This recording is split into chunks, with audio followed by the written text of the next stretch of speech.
we are moving these days from the idea that being a good worker is the one that stays in the same position or in the same company all their life.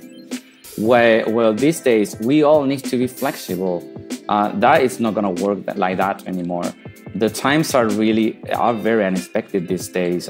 We could see that with COVID. So you need to be very, very flexible in that sense. And I've been trying to be myself, having an approach that is very organic, where however circumstances change, I would change. Now is the time to work remotely. Yeah, now I need to go to Japan and work there. Well, okay, I'll go to Japan or Vietnam or many other places where I'm being. Like, I try to always adapt to however comes, but under one simple principle, I want to enjoy what I do. Because I know it shows in the work that I create. Like, I think my clients tend to be, in general, really happy because they always kind of say the same things. Like, you're so passionate. You're so like living it, because that's the way you should work. That's the way you should live life.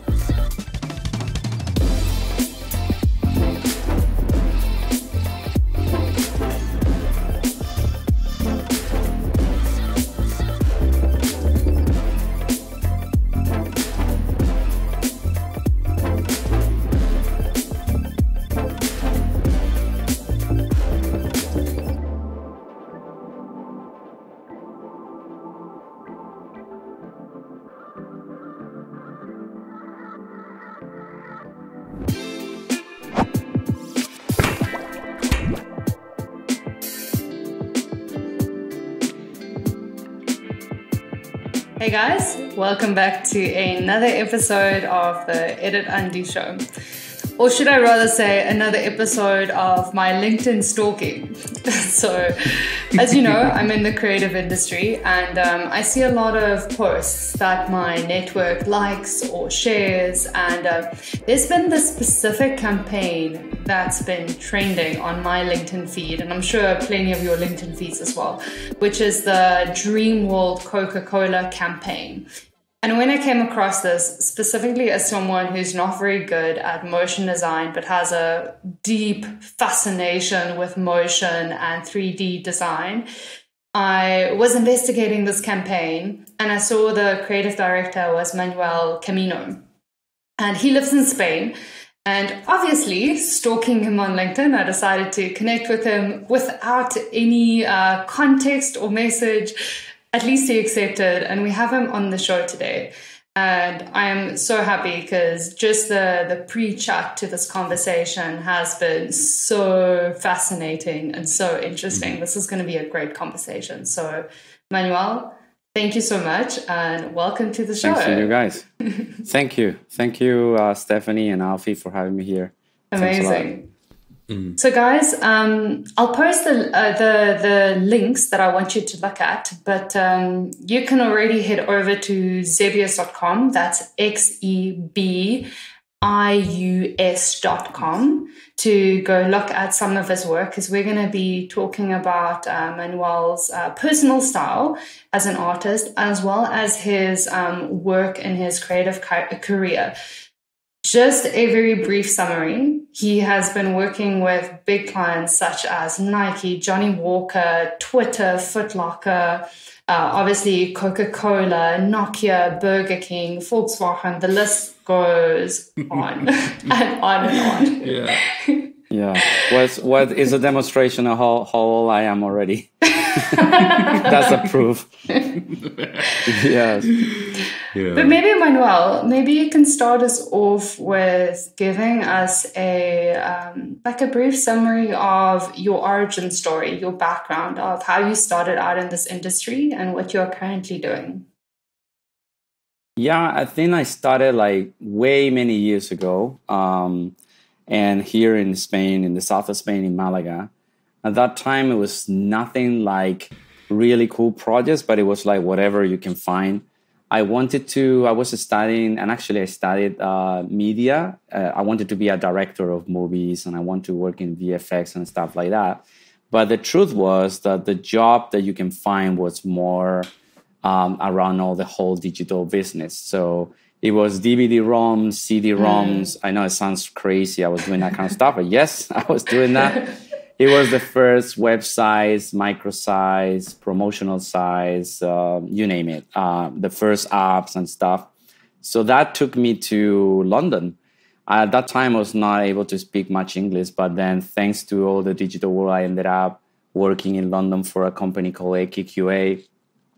And then that was like a very important moment in my life, because at that point, I got to, not only myself, but my team and myself, I got to get the pitch to work, or win the pitch to work for the next Xbox 360.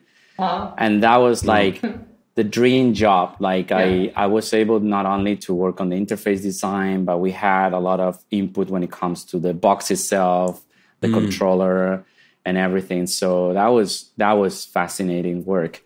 And from there, people start getting to know me. It's like, oh, that's the, what it turns to be annoying sometimes, because it's like, oh, that's the Xbox 360 guy. I get that a lot.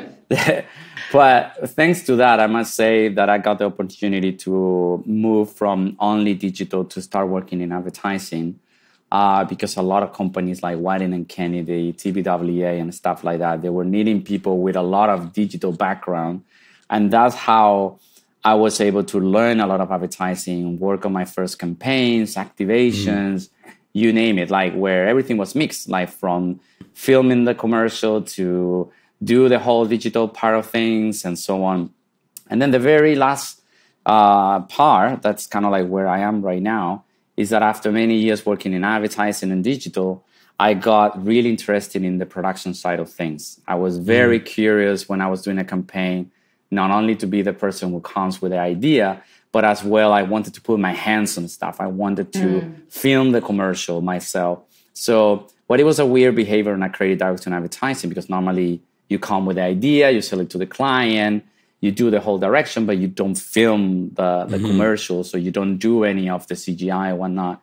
But then I was like, I want to do that. Like, I really want to do the whole thing. So this is where I am now, where I've been more and more of a hybrid type of creative, where like I come with ideation, campaigns and stuff like that, but I'm able as well to direct the whole production of things, the motion graphics, or the whatever is things like augmented reality stuff that I'm doing these days, virtual reality as well. You name it, like from filming to all that type of stuff. And then on parallel to that, and it's been kind of like a way to keep things balanced, I started working with my own artistic career.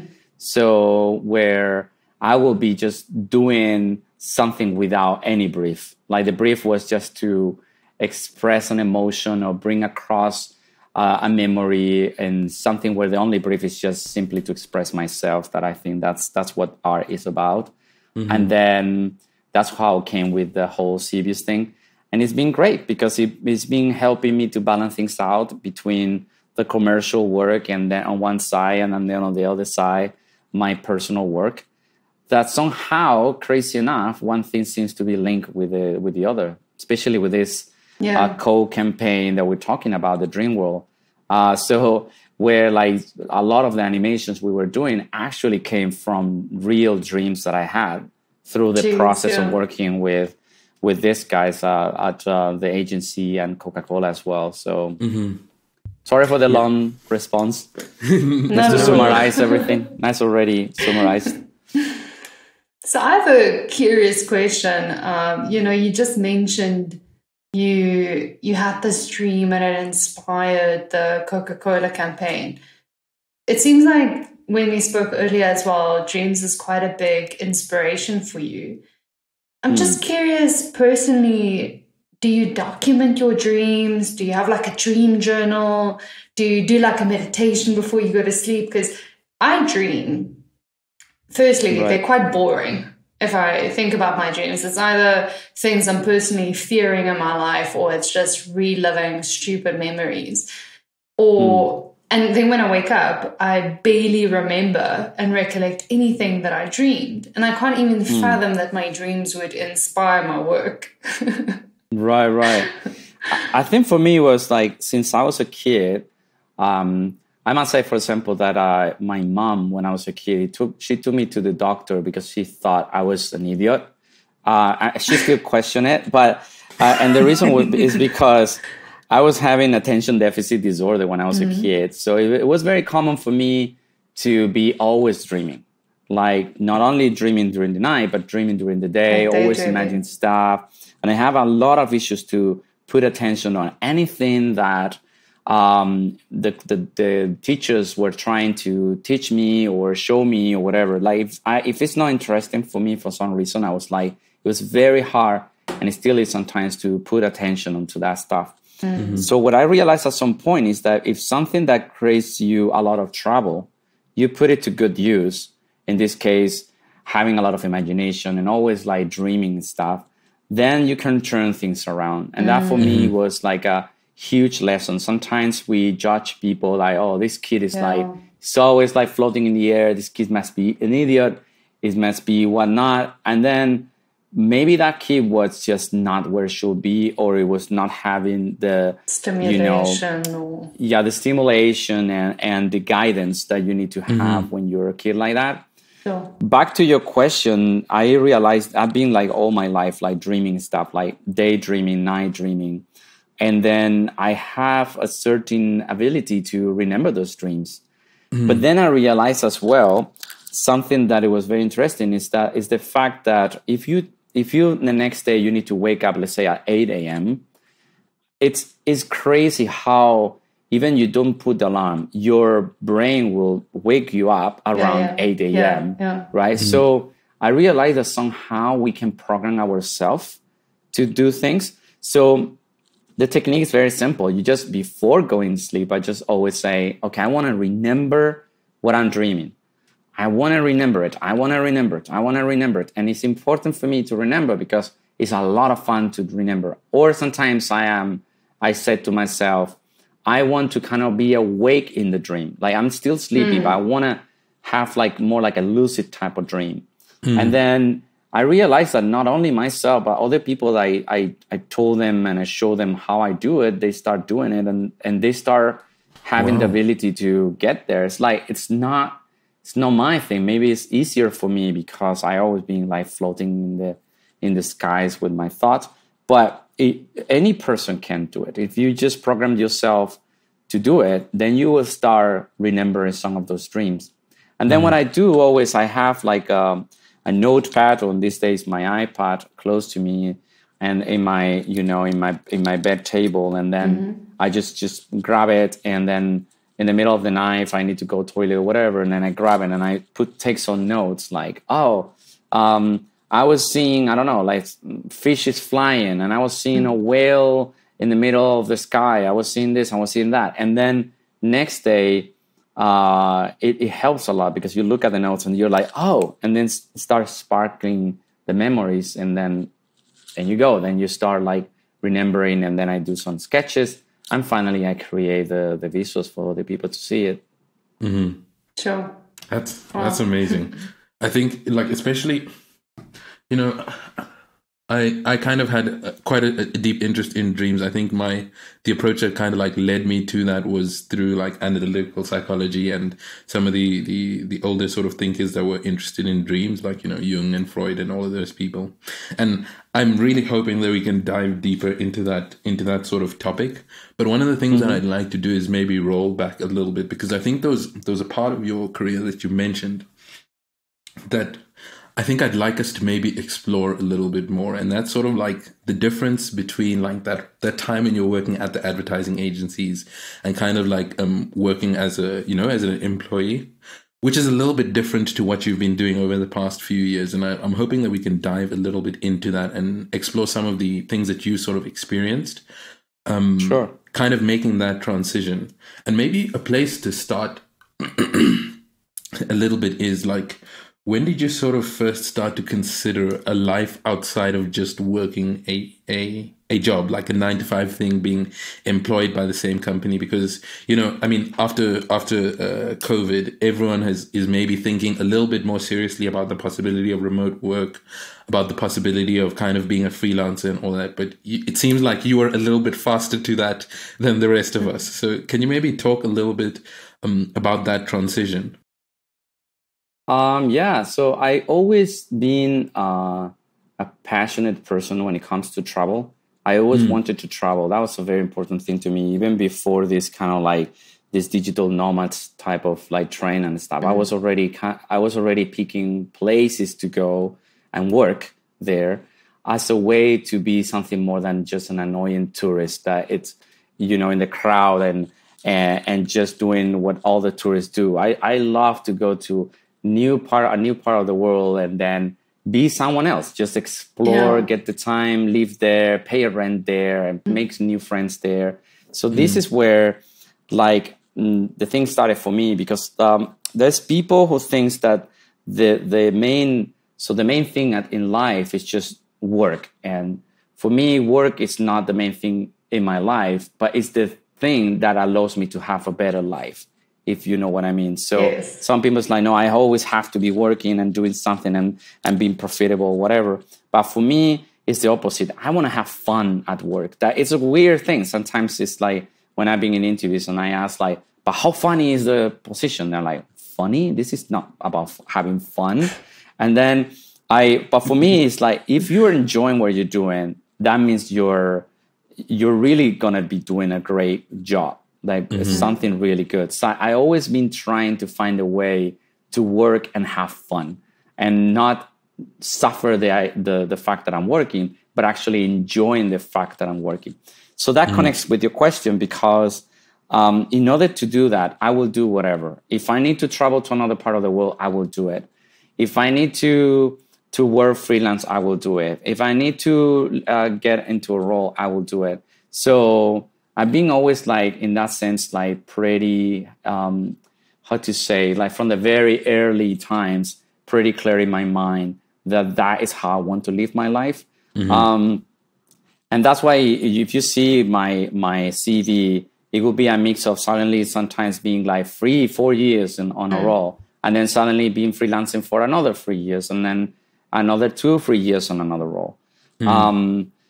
Because that's the way it was fun for me, right? I always been trying to be sure that I never leave things undone or any company in trouble, whatever. But when I see, okay, I did my job, I did the projects I was assigned to, and maybe it's not funny anymore, or maybe the new projects are coming, they're not the type of work I want to do because the company has been bought by another company and they're going to a new direction or whatever. Then I'm like, you know, I did my job, I just create profit for the company, and I'm going to move to another place and I'm going to keep working somewhere else. So plus I think we are moving these days from the idea that being a good worker is the one that stays in the same position or in the same company all their life. Well, these days, we all need to be flexible. That is not going to work like that anymore. The times are very unexpected these days. We could see that with COVID. So you need to be very, very flexible in that sense. And I've been trying to be myself having an approach that is very organic, where however circumstances change, I would change. Now is the time to work remotely. Now I need to go to Japan and work there. Okay, I'll go to Japan or Vietnam or many other places where I'm being. Like I try to always adapt to however comes, but under one simple principle, I want to enjoy what I do.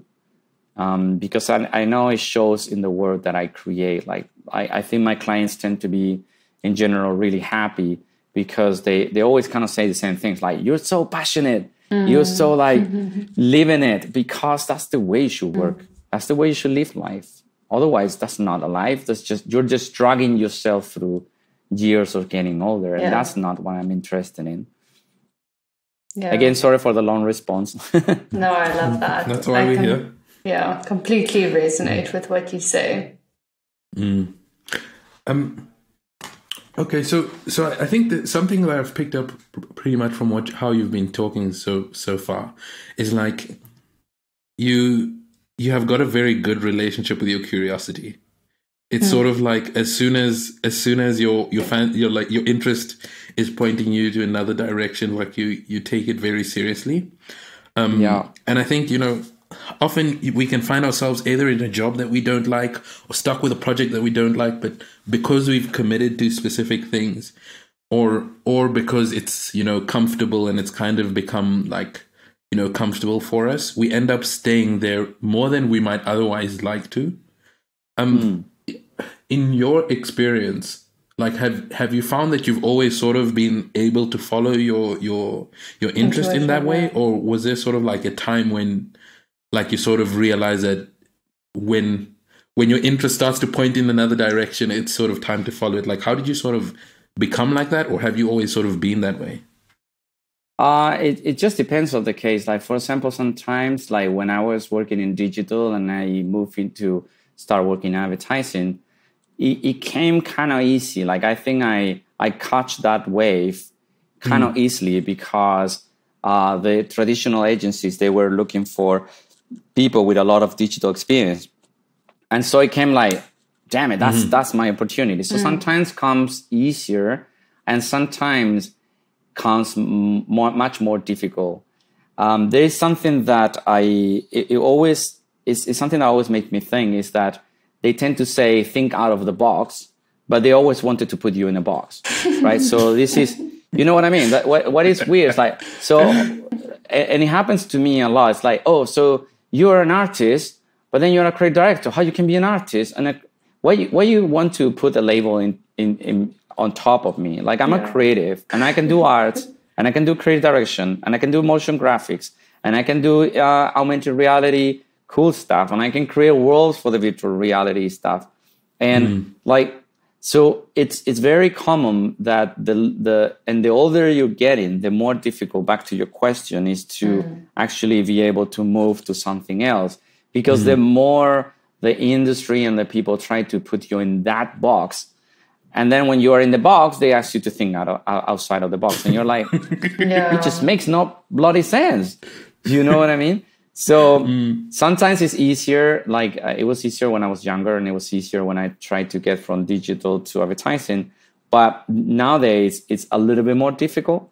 Now, to get there, you have to plan ahead. Like, it's not only about luck. Luck is definitely very important, but you have to do things to get to where you want to be and do the type of work you want to do. And it's not easy at all. Like, people say, how you do it? It's kind of like, you're so lucky. It's not luck, and it's not easy. It would take time. It would have a lot of people questioning. But before, you were doing advertising, and now you're doing a lot of motion graphics. Like, how is that even possible? And you will get a lot of people that wants to put you back in the box.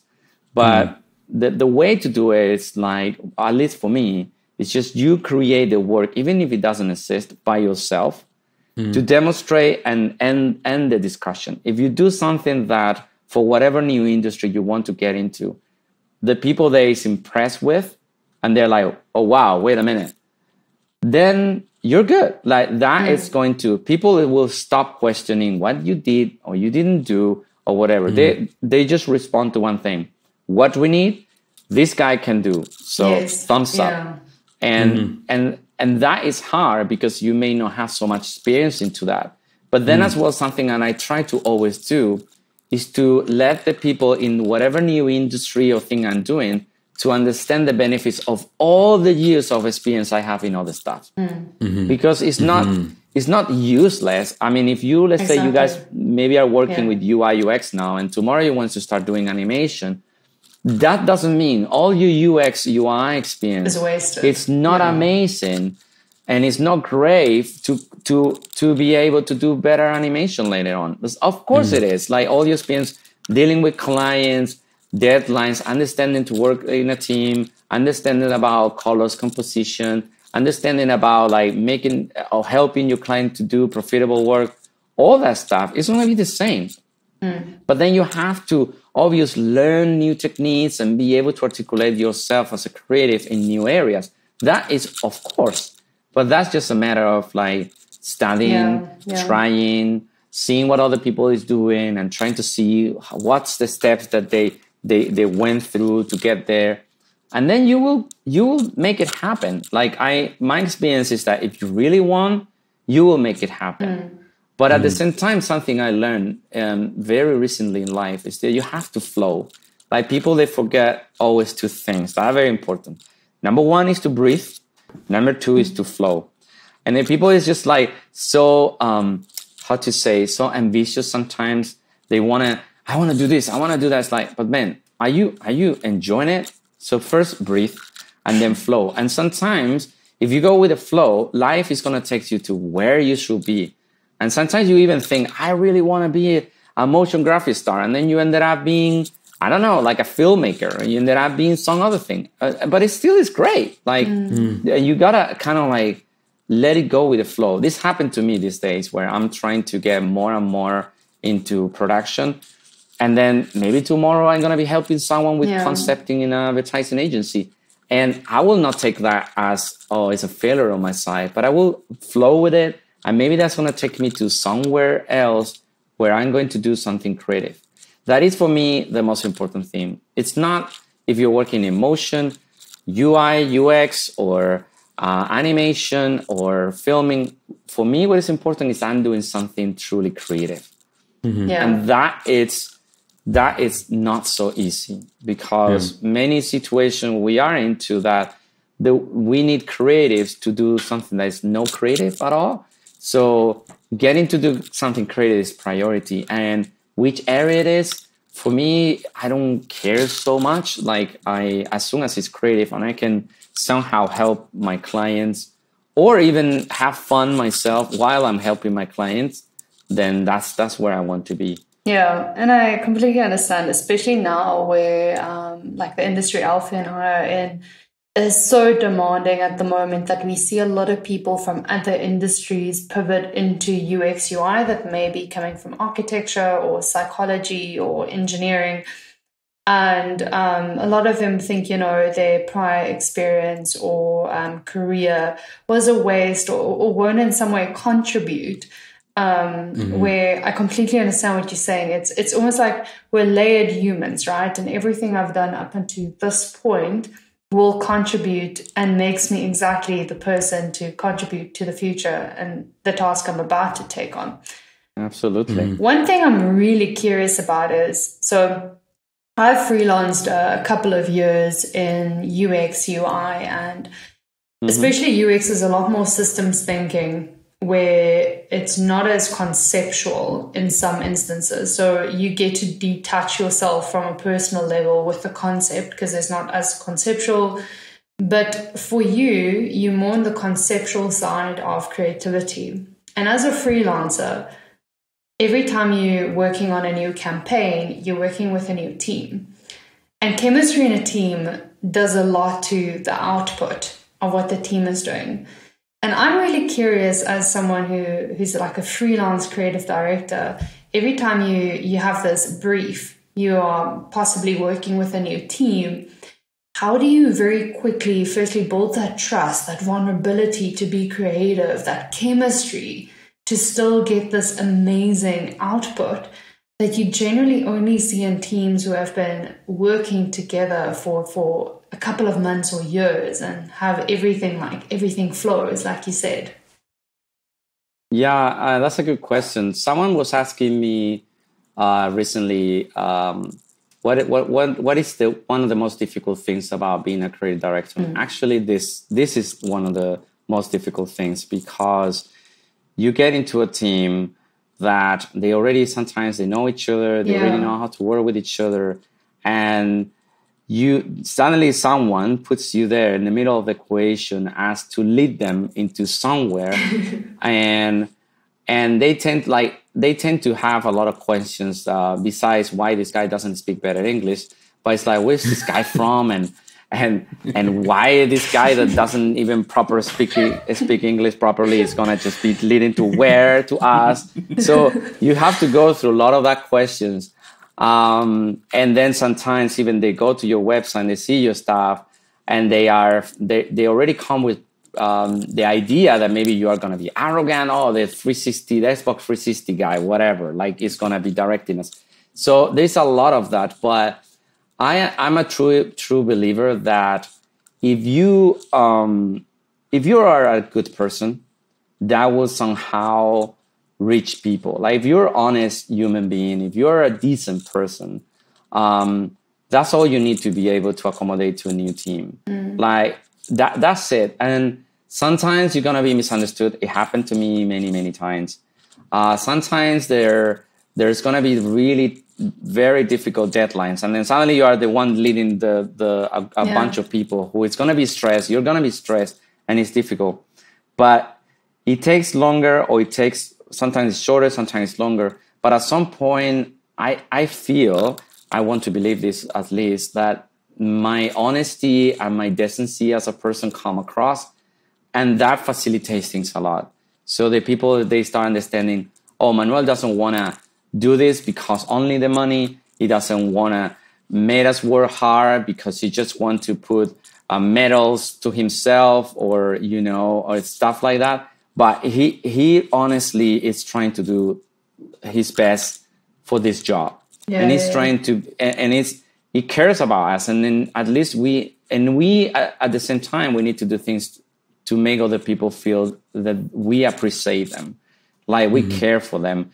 Like, it's very common for me to apologize if people is working late. It's very common, but I don't do it this as a strategic way to, how to say, to be seen as a nice person. But it comes from my heart, because I feel the empathy that many, many times before I've been one of those teams, and I was working really late, and I know how it feels when you didn't have the time to see your girlfriend or your boyfriend or be with your kids or whatnot. So showing that changed the culture and changed the chemistry in the group. And that's something that I would love to contribute whenever I go to a place. It's like to bring a good culture across. But yeah, and sometimes there's very unfair situations where maybe there was a production issue in place, or maybe it was something else that is not me that makes the times be very short and stuff, and your team tends to blame you, and you have to deal with these type of situations, and then sometimes there's tensions. But my experience after years working as a creative director is that in the long term, people will end up thinking, wow, that guy was a nice dude, and he pushed me sometimes, and he made me do work that I was not even expecting myself to do, thanks to him. And when this thing happened, and some people send me an email just after I've been working with them and stuff, it really is, that's the best award you can get. Like that, that's for me the awards. It's like to get clients that are happy, that I work with in a very fluent and nice way, and to get teams of people that, you know, that I learn from them, they learn from me, and that we have a good experience together. But definitely it's difficult. Like sometimes, you know, I'm like, oh my God, this team, they already kind of divided, and they already have their internal fights. And then you go in the middle of that, and, you know, you have to kind of like make those people to actually collaborate together and make something happen. And it's tough. Sometimes it's difficult. Yeah. And like, I have to say, like that definitely deserves a certain level of, you know, commendation, because it is difficult to continuously need to step into a new space and rebuild that trust and rebuild those relationships. But I think on the other hand, also, in a sense, like everything else, it's a skill that you develop and something that you build. And I think a lot of people could do well by kind of practicing that. And whether it's in a professional environment or not, I think it's good every now and then for people to just put themselves in a new space and kind of learn how to adapt and mold themselves into that space while still maintaining their personal identity. So we can still talk a lot, I think, about your journey as a creative director and kind of like you know, expressing yourself in that way. But there's something that I really would like us to kind of dive into, because your work is both bizarre and breathtaking in very many ways. And I'm hoping that we can get to that. But what I'd like to do is almost try to tie in some of the previous points that we've spoken about so far. So there are a few things that you've mentioned, I think, that were significant, that can maybe lead up to this discussion about some of the specific pieces that you've worked on. So one of the things that you mentioned was this idea of sort of doing the kind of work which you're interested in exploring. And I'm hoping that we can talk a little bit about how that kind of contributed to your process of kind of both finding your style, but also developing yourself as a freelancer. And then I think something else, hopefully, that we can also tie in, which I think we talked a little bit about off air, was about this sort of the idea of building relationships while you're in a stable situation to help sort of kind of like set you up for a freelance career, if that's the direction that you want, that you're aiming to go in. So maybe a place to start on that road is kind of like, can you talk a little bit about how you developed your style? We've spoken a little bit about dreams and all of that, but can you maybe try to focus in a little bit on how that style was actually developed and what you were aiming to do? When it comes to commercial work, I try not to have a style. I guess as a person, our personal touch to things is always going to be there, but I try to accommodate my style. That is difficult sometimes, but it's part of my job, to whatever that project requires. And that's a difficult lesson sometimes, but I don't like to come and say sometimes to the client, oh, this is what I do, and if you want it, then buy. If not, you don't. Commercially, I'm talking commercially, because sometimes my style is not what the client needs. They need something else. So I try to be, in that sense, very flexible, and find out a way I can help my clients, whatever is the style. And sometimes even the visual style is not mine, but it's someone in the team. So we just follow that visual style and someone in the team. And I'm going to be directing and being sure that style of that person is across everything, because that is what the client is in need. On the other side, on my personal work, yes, there is like my style that comes not how to say, it doesn't come because I plan my style to be whatever. It just naturally comes. Like if I do what naturally pops, then the style is created by itself. And that reminds me a lot to when I was in Japan, and they explained me what is the ikebana. So basically, it's this the floral art. So when you do like floral decoration, the idea is not that you have a shape or a certain way to put the flowers in your head and then you do it. But the idea is that you leave the piece to take you to whatever the piece wants to take you. So this is how I do with the art. And as a result, then a style comes in place. But actually what is challenging in the commercial world, the commercial type world and business, is to figure it out what style your client needs. And of course, sometimes the clients, they see my that happens a lot. They see my personal style for my artist work and at CVS, and they're like, wait, I love that stuff. Can you just do something like this for my project? And by all means, like that means you're less on as a service, you're less as a service, and you become more of a product. And then they buy your stuff. I mean, that's an ideal place to be. But you got to be honest as well with that client. Sometimes the client wants my style that they saw on my personal work. And I'm like, look, but you don't need my style.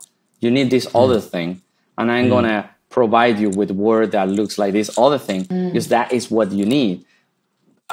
Some other times, like for example, I have like a very famous singer in Spain now. She approached me and she loved my style. And she was the next album cover to be with my style. And I can see how her music and my style, they really work together. So I will be like, for sure, I'm going to do like a cover for the album and it's going to be my style because it really matches with what you're trying to say with your music. But if it's not, it's not. And I really don't like when I see some other creative directors and artists that they want to impose the style. Even the client doesn't need it. Because I feel that's kind of selfish. Like, for example, for this Coca-Cola Dreamworld, my style is a bit more, it's darker, it's like dreams, but it's a bit more obscure. But they didn't need that. They needed something that is brighter and stuff. Can I do brighter stuff? For sure, I can do as well. If I just, find a good reference and then we built into, not only myself, but with my team, we built into a style that it's better for Coca-Cola than the one that I use on my personal work. And then we follow that style. And that's the way we did it, actually. Yeah, absolutely. And it's so interesting because you can still, at least for me, I can still kind of see how your style bled into the application on the Coca-Cola campaign. But what I was interested about as someone that's worked with, so many big brands, generally big brands that are very established, obviously have a lot of rules, or at least this is the perception. There's a lot of red tape. There's a very established brand. And that can be quite difficult to try and be either innovative or to try and be creative. What has your personal experience been like? Is that true, or is it brand specific, or does it help you aid in like the creative process? It's like that. It's completely what you're saying is true. Yeah, and the bigger the client, the more difficult sometimes it is because the more layers you have, and everybody on the client side, and I understand that as well. They want to play safe. But innovation and creativity with playing safe, sometimes they don't really match. Right? Because if you want to do something new, then you have to risk a little bit, and then that's a fight. That's for sure something that is difficult. But I think what I like to do normally is to get a good relationship with my clients, so they feel that it is more like of a partnership. We're together doing this thing, and then once you get this trust, it's much easier, I feel, to push things forward. But you cannot expect to come and say, oh, you have to do this because if not, you're not going to be innovative, whatever. And then you come in a very aggressive way that I saw many times in my career, other people doing. That will not work. You have to get the trust from your clients. And then sometimes being a creative director is not only to be creative, but you need to be good at relationships. You need to be good at understanding where the client's coming from, trying to find deals and trying to negotiate things to get there. and it takes a lot of time. And that's why a lot of creatives, they want to keep being artists or 3D artists or generalists or designers, but they don't want to be a creative director because that takes a lot of time and effort. But for me, I enjoy it because I learn a lot from my clients as well and the way they function. And obviously, sometimes the work you do, they ended up demanding A, B, and C, and you ended up doing A, B, and C because at the end of the day, you are servicing them. But then it will never be my portfolio, I'm afraid. Like, it will never be something I'm going to be proud of or showing, even though, I did what they wanted.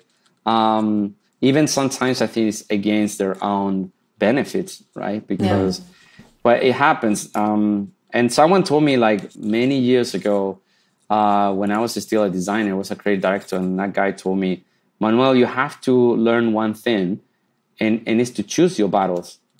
And that is important in life. You gotta choose your battles. If you try to battle every single project, every single thing, you're gonna be exhausted and you're gonna be depressed.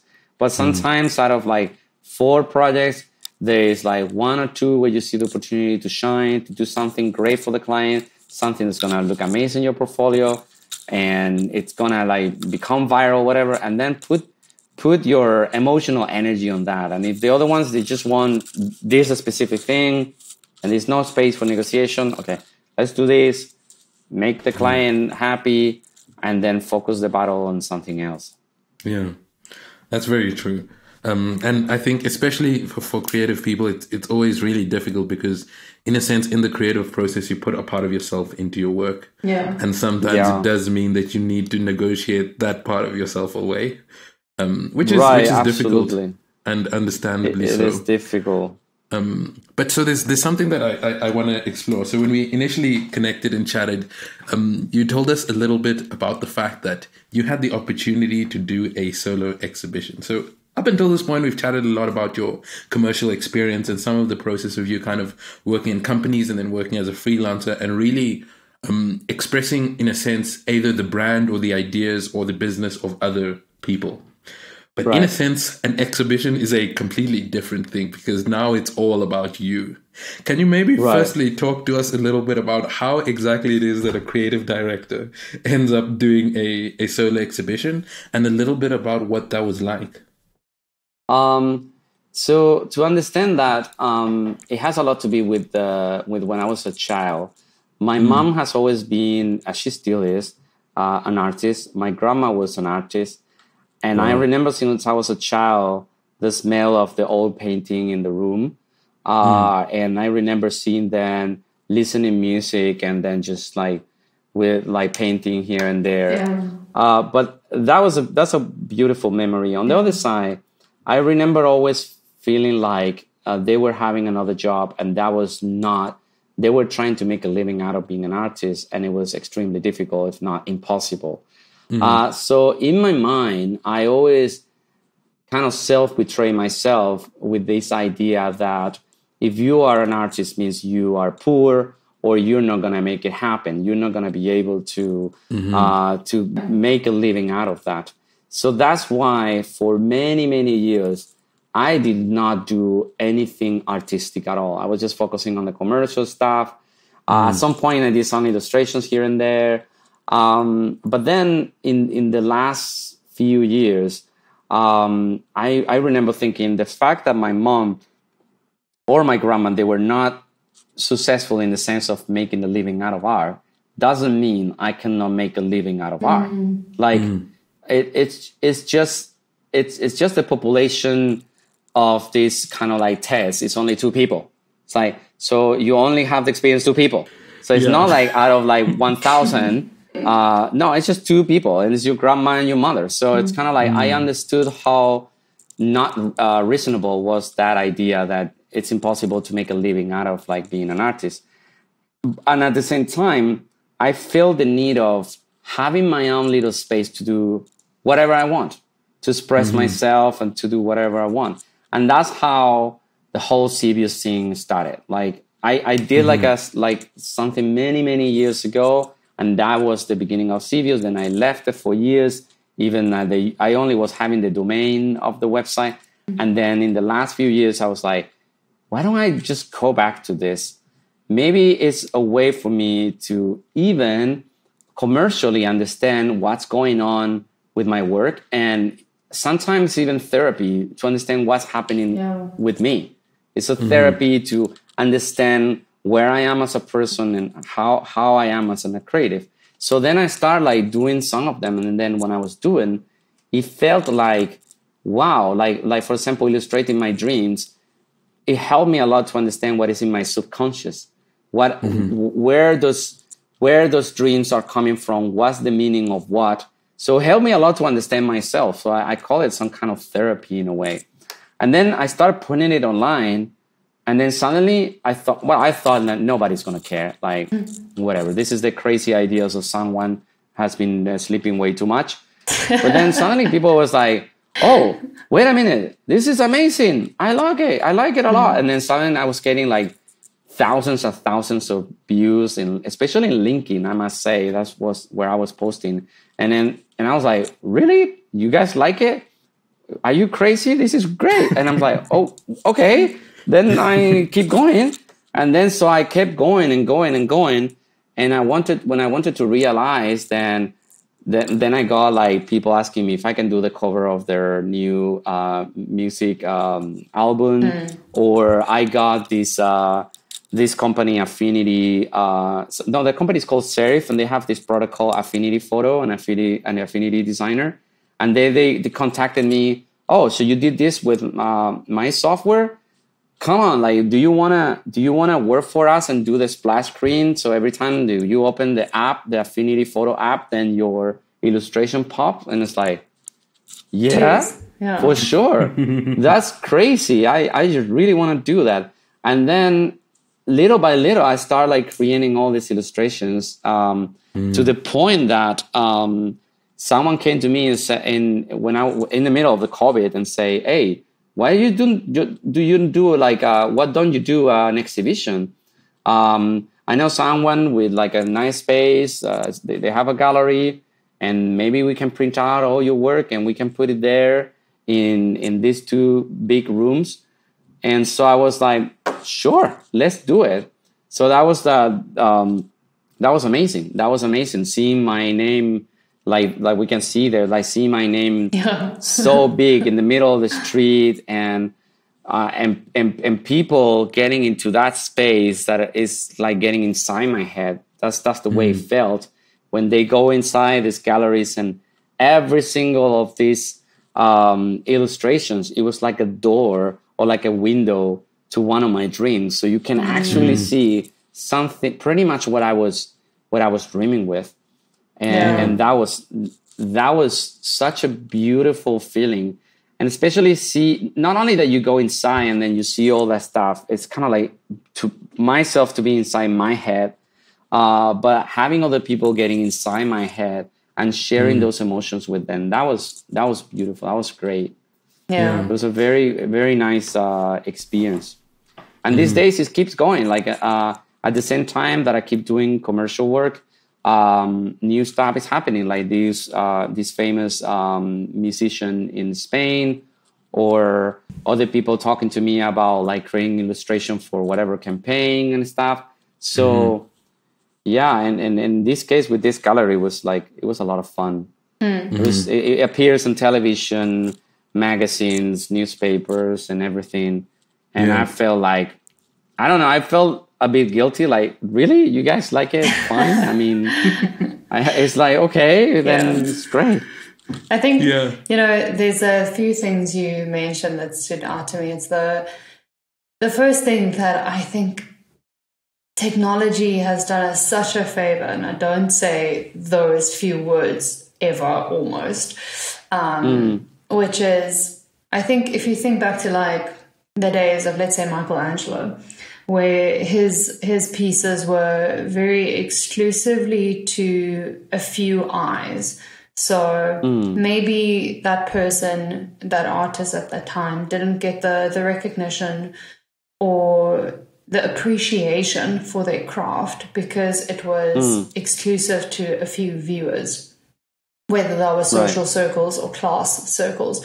Where now, thank goodness for like algorithms and social media, it actually allows the democratizing of almost our work to find the people that will appreciate your work where it wouldn't have earlier. And it's so amazing to hear good stories out there about technology that helps creatives and artists. Then there's another thing, which is about your style. And when you told us that a lot of your personal work was inspired by dreams, it almost just put the puzzles in place for me. Because initially when I looked at your personal work, firstly, it's exceptionally captivating. There's so much going on, but there's that level of absurdity that you see in dreams and playfulness. And very similar, it's almost like a modern Salvador Dali feeling with like the absurdity of objects and things floating around, and like sense making.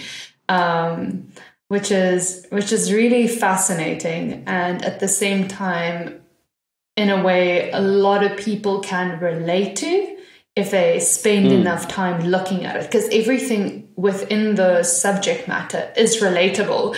It's just placed in a more absurd way, right? Yes. I think in that sense, I feel that we are all connected somehow. I'm a great believer that we are all connected as humans. It's just that, greediness and, selfishness and all that stuff, they just kind of detach each other from the one we have in front. But and that's what is amazing about any form of art, because it allows you to see how much you're connected with other people. Because when you're expressing honestly your feelings and your emotions through a painting, through a poet, through a book, through whatever you do in music, whatever you're doing, then you got the opportunity to connect with others. That's why I feel sometimes we get so attached to certain music bands or certain songs, because they're talking about emotions that we felt as well. And that is purely because we as humans are pretty much connected. And so that's where I find so fascinating to create art, because is a reminder of how much we are connected with each other, and how much what you feel when it hurts you, it hurts me, and it hurts that guy in Namibia or that other person in China. It's like we just get behind stupid ideas of that we are different countries and flags and stuff, and at the end of the day, we are all just human beings, and the feelings and emotions are pretty much alike. Yeah. That is very true. And I think you are right. There is, and it's something that I've also been thinking about a lot more lately, especially since starting this podcast and actually speaking to people of so many different walks and so many different disciplines and passions. You eventually start to see that, and especially because in a lot of our episodes, we start with the backstory, right? We get to know these people and like their upbringing, and you start to see common patterns, like from the person who is running a business to the person that's sort of making cakes professionally to the person that's kind of making music. All of them have this, like, at some point, they just decide they're going to follow their, like, the intuition, and they're going to like chase their interests, and the expression all is different and is in different kinds of ways, but at the end of the day, the thing that's the same is sort of like this ability to kind of let go of the outcome and just follow your intuition and your creativity. But one of the things that I would like to do, because I think we'd be doing our audience a disservice if we didn't, is to explore one of your works specifically. So beforehand, we chatted a little bit about this specific piece of work, Okane. I hope I'm pronouncing Okane? it right. Yeah. Yes. But I was hoping that you could maybe talk to us a little bit about it, because I think as a layman or a person who doesn't necessarily explore their dreams as much as you might, when we're experiencing our dreams in some sense, and sometimes you can tell that it's a dream, but somehow everything also makes sense at the same time. And I think that's one of the things that really impressed me about your work. It's, in some sense, it feels bizarre, but at the same time, it also fits. And so I'd love it if you could maybe just talk us through some of the aspects of this, maybe some of the inspiration and the process that actually went into putting this work together. Yeah, so Okane is it has a lot of it is a very important piece for me, because it was one of those pieces that pushed me to start creating art. And this, the name of this piece, Okane, comes from Japanese, because I was living in Japan. I was there for like 3 years, living and working and learning Japanese and whatnot. And Okane means money. And the reason for that is because I was pretty much going to work and I was on the train on my way to work, and I was looking at this 1,000 yen bill. And I remember seeing in the bill this illustration of the Fuji mountain and the lake that is in front and stuff. And I was thinking, wow, that is a beautiful illustration.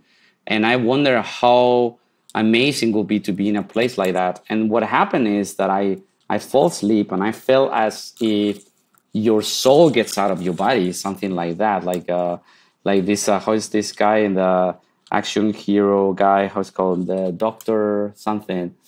Dr. Jekyll and Mr. Hyde? No, it's the one of these Avengers that it's a doctor. Doctor Strange. Doctor Strange. Yeah. It was like Doctor Strange, that you get outside of your body, and then suddenly I was inside the bill, like on a corner of the bill. So that's what you can see in the illustration. That is actually the corner of the bill. Oh, wow. And then I will see how the illustration pops and comes to life, and all the stuff that is supposed to be in the bill, because I was like going through it, they all start like getting outside of the bill. And that's where you can see all these koi fish that, by the way, are very expensive. It's an expensive type of fish. And they were getting outside of the bill and inside, and I would see this turtle like holding the whole bill. And then I was flying through this scenario. And when I woke up, besides that I was like 2 stops away from the one I should be, then I was, besides panicking, like, oh my God, I'm going to be late. And then I have to just change trains. But then I was thinking, oh my God, that was beautiful. And then I was trying to tell my friends in Japan, trying to explain to them. And my Japanese is pretty poor. So they were like, man, why don't you just make an illustration out of it? And then you show us, or painting or something, you show us what you mean that you saw. And this is what I saw. So this is like, in that sense, it's like a very important piece because it was the beginning of doing a lot of this type of work. And doing something that I always wanted to do is to be, how to say, it's like a reporter, like a photographer of the dreams. Like I always have this idea that I would love to invent some device or something that allows me to go into my dreams and take a photo or film a little part and allow other people to see it, because it is amazing. And they will not have the experience to live what I've been living if I don't, recreate it somehow. And this is the kind of like the fundamental main topic of all my artistic work, is to bring those dreams to life somehow. How long did you take on this piece of work? Because if I look at it, firstly, it's super realistic, it's super detailed, super thought through. Right. How long does a piece of work like this take? This took me a few weeks. I would say 3 to 4 weeks. But at the same time, I was having like a job, so I was doing it like during the nights and stuff, or the weekends sometime. But yeah, normally the piece like this, well, the 3D pieces are shorter to be done, like many flowers that I created before and stuff. But this type, it takes much longer, because at the end of the day, the render engine is yourself, is your hand. So it takes a lot of time to understand where the light should be, where the shadow should be, and make it something coherent. Plus, at the same time, I need to do an exercise of remembering. Like, I need to recall those memories. I need to go back and then be able to recall every detail before I put it on the piece. So yeah, it takes time, but it's a lot of fun. Like, you're doing it, and it's kind of like the dream comes to life in front of you. You become just a facilitator for the dream to express itself. What is great, because it's like, oh wow, you see it and you're shocked with it as well. It's not like you see it's like, oh, I expect people to like it or not. I'm already kind of enjoying. Like, I'm like, whoa, wait, this was the thing. And sometimes I see things in the dreams, and only when I paint those things, or only when I compose them, is when I get to understand why those things were there. Like, for example, in this piece, I didn't understand why there's a turtle on the bottom. And then it's because when I was in one of the temples in Japan, I remember seeing a turtle always on the bottom of the temple, and asking, why is a turtle there? And it's because it represents fortune.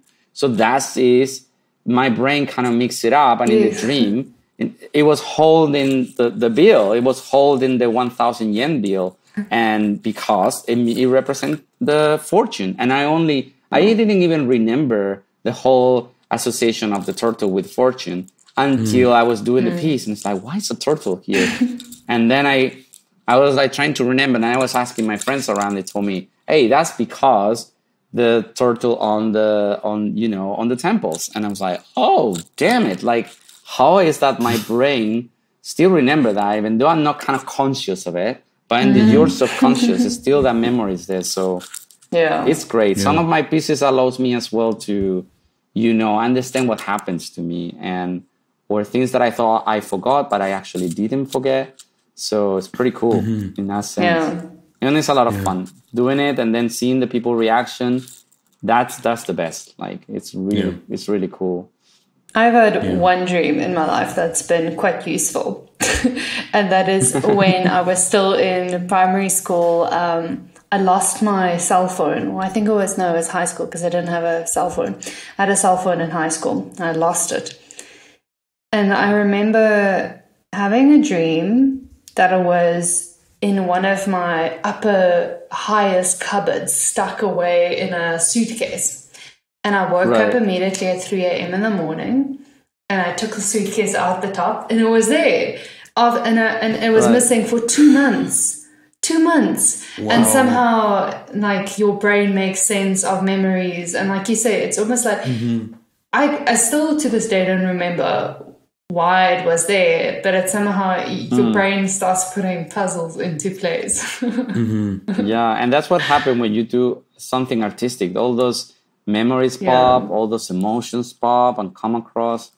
And that's why it's magic about it, because sometimes you're creating something, and through creating it or remember it, you understand what's going on that a lot of people don't know in their lives. Like, and you get it, like, oh, okay, this is because of this is because of that. So, and it's crazy how many things that we think we forgot, like happened to you with your phone, actually we didn't. It's just, it's still is there. somehow there in the hard drive. We just need to rescue it. And I think on that point, actually, I think you're super right, because, you know, one of the things that I've been thinking about lately about the creative pursuit in some sense is like, so I'll give a little bit of an obscure analogy, right? For example, if you, let's say maybe you're sitting in the living room and you're working and you're listening to somebody watch a movie, right? So you're only hearing it, but you're not seeing it. In a sense, you get this specific experience of the movie. And then it's strange when you watch the movie, there are parts of it that you didn't expect that are a certain way. And then there are parts of it that you imagined exactly as it's being portrayed in the movie, right? Right. And I think you can take the same kind of approach to our dreams or our thoughts. Like, in a sense, when they're just existing in your head, you experience them in a certain way and you learn specific things. But then when you sort of try to express them creatively, it's sort of like experiencing them through a new sense. So, and one of the ways that I've really been starting to experience that is I'm kind of doing a little bit more writing and a little bit like I'm trying to do talks about specific things that I'm thinking about, right? And one of the things I'm finding very interesting is writing about something and then trying to visualize it. And you start to understand things in a different way when you've looked at it from those two different points of view. And I think when you sort of now then think about this idea of sort of trying to capture the dreams, as you've sort of mentioned it, there's sort of an aspect of the dream that you're able to access when you express it in a different way, other than just living it through the dream and you know, sort of remembering it. And I think there's something so amazing about like us being able to now look at your dream. Because, for example, like when you mentioned the idea, because I mean, I've probably seen this work now 3 or 4 times, and when I was sort of looking through your website and your portfolio. But then when you mentioned the fact that it's the depiction of you standing on the corner of the bill, it sort of just put everything into a new light, and sort of different things sort of just fall into place. And I think it's also something that's so amazing about hearing about art from the perspective of the person who created it. Because even just looking at it isn't enough to sort of get that same experience. And I think that's one of the reasons why art is so important. And I mean, you already put it so great. It sort of allows us to see what's common between us. Absolutely. And this you're mentioning, it has a lot to be with the reason why I like to not only put the art there, but try to explain it. So when you go to the website, it's kind of trying to explain the dream as good as I can. And that is where the full connection is made, because when the people see the word, but they understand where it's coming from, they understand why I dreamed that, then the connection is much stronger. And I remember when I was doing this gallery, this exhibition, what happened was like a lot of people was reading the text close to the illustration. And I find sometimes people crying or getting emotional when they're reading what their dream is about, and then they're looking at the piece. And it was beautiful, because sometimes I was there in the exhibition room and they will not know that I am the one who created that. And seeing them looking at the illustration and reading the text and getting emotional, feeling something special, that meant everything for me. That's where everything makes sense, because you actually finally connected, and that's beautiful. I felt like exactly the same that probably a musician feel when they're singing in a concert and people is singing with you and they're crying with you and they're feeling it with you. That is the ultimate goal of any artist, I feel. It's just to really connect with the people through something that you love to do, that it's your art. That's fantastic. Many times you get in the middle of the process really burn out you're like, oh my God, this is not how I dream it.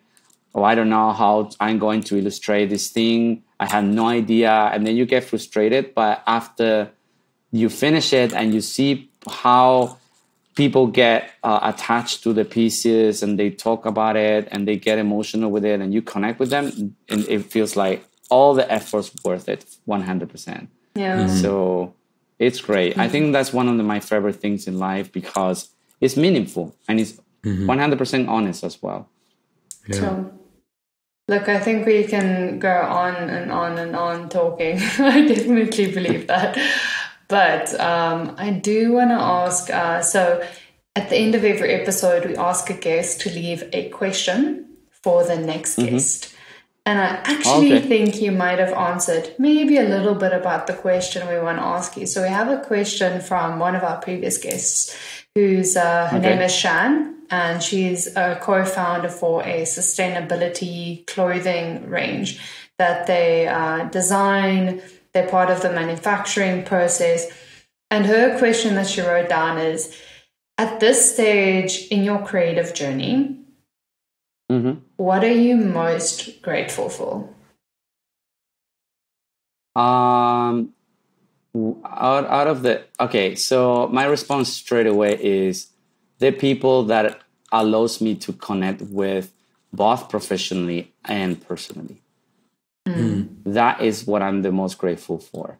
The piece of art that I create, the campaign that I can be part of, it's fine, but it doesn't really matter. I think for me, what matters the most is the people that one way or another way, through working on a campaign and being directing a group of people, or making an illustration and getting some emotional connection with someone that comes to the exhibition room, that is the thing I'm more grateful for.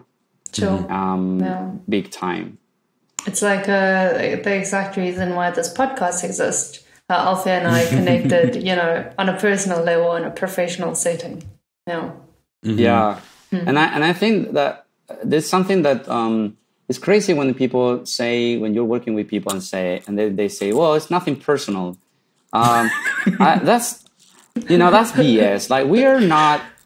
It's like someone saying, from an objective point of view. I mean, are you an object? So how can you have an objective point of view?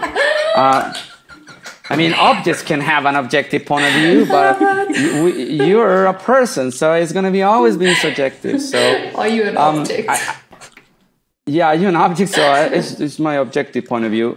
Like, come on, man. Like, you're not an object, so you cannot be objective. It has to be always subjective, because you're a subject, you're a person, and so that makes no sense. So for me, something that I always like to remind to people, it's to be people, be human. Yes. Like, don't hide in this idea of we are just being professional. No, be decent human, be a person. And yes, it is. Sometimes we can say, I don't mean it in a personal way. Okay, you want to say that, but you're a person, and so treat other people nicely, because they're people, they're a person, and don't treat them badly, saying, oh, this is just professional, Like, come on, man. What it means professionally, and any professional person, it's detached from being a person. No, right? So you still are a person. I'm still a person. So let's treat each other as people, and let's treat each other as humans, and let's just be nice to each other. That's, for me, that's one of the things that for me is important. It's like people goes all their lives having this kind of like mask, and then treating other people with this mask of professionality. And then when people ask me, is any reason that you could be successful somehow in some of your personal or professional work? And it was the fact that I put all my heart into what I was doing. I was not doing it with a mask or with a hat of creative director. I was doing it as Manuel, as myself. And that's something that I encourage people to do. It's like, just be yourself. Like, people ask me, some of my clients at Coca-Cola and even and the agency as well, they're like, I enjoy like our conversations and the meetings when you're presenting and stuff. And it just feels like so authentic. And because it's authentic, I'm not making a theater. I'm not trying to entertain you. I'm just being myself 100% telling you I'm passionate about. And if you do that and you're honest with yourself and other people, it will come across. It will show up in the work. And that's something that I'm really like a big defender of that. Like I always push for in that sense. I have a little story really fast. In Japan, this is a big no. People, they always have their mask of trying to always keep the harmony in place and stuff. Yeah. And I have a good friend there, and he was really drunk one day, and he asked me, "Oh, Manuel, I really enjoy being with you." And I was like, What do you mean? It's like, in what sense? It's like, and he said, because when I'm with you, I can be myself. So just imagine, a lot of people, especially in places like Japan and some other places, they always have to be wearing a mask and making this whole, theater, this whole acting of being someone else and being the person you want me to be and stuff. And then they don't allow themselves to be. And what a beautiful thing if we allow ourselves to be however we are. As soon as we do treat people decently and with respect, just be yourself. So, that's what I feel, basically. That's beautiful. And I think that's also an amazing place to sort of bring this conversation to its closing stages. Maybe right before we do say our goodbyes, if there are people who are interested in learning a little bit more about your work and sort of experiencing, what's the sort of best place for them to follow you or see some of your stuff? You can find me quite easily if you look around for my name, Manuel Camino. Obviously, you're gonna find my father, he has like real estate business. Well, not so. Definitely, I'm not that Manuel Camino. But then you will find another Manuel Camino who has been doing a lot of like commercial and personal work. So my websites are like manuelcamino.com, as simple as that. And then my personal site with all my illustration and my artistic work is cviews.com, as you said before, xebius.com. And you can find me as well in Behance. You can find me as well in Instagram. Instagram is very easy. You put camino.manuel, I think it's the opposite, and then you will find me. And then if you try to find CViews, then you will see CViews_art, I think, and then you will find me in Instagram as well. So I would love for people to follow me, contact me, and whatever. I love the interaction with people. So if people, not only for work or whatever, it's just to see things and want to tell me what you think about the stuff or which one you like, which one you don't like, I'm pretty much open and I will be around. That's for sure. Perfect. Amazing. I think this has been an amazing episode, and I think I just want to reiterate this one more time. If you are maybe listening to the podcast on audio, maybe you're out for a walk, maybe you're busy doing something else, when you do get the time, definitely visit the website or the Instagram, because these pieces of art are really, it's worthwhile for your own sake, not even for the sake of this podcast or for the sake of this discussion, but for your own exploration, both of yourself and of another human being just trying to express themselves. It's definitely worthwhile. Yeah. But other than that, Manuel, thank you so much for your time. Thank you so much. Thank you guys. It was a blast.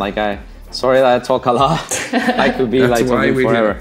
But it's that's coming from Latino kind of heritage. We talk a lot. We enjoy, and we are very social in that sense. So good.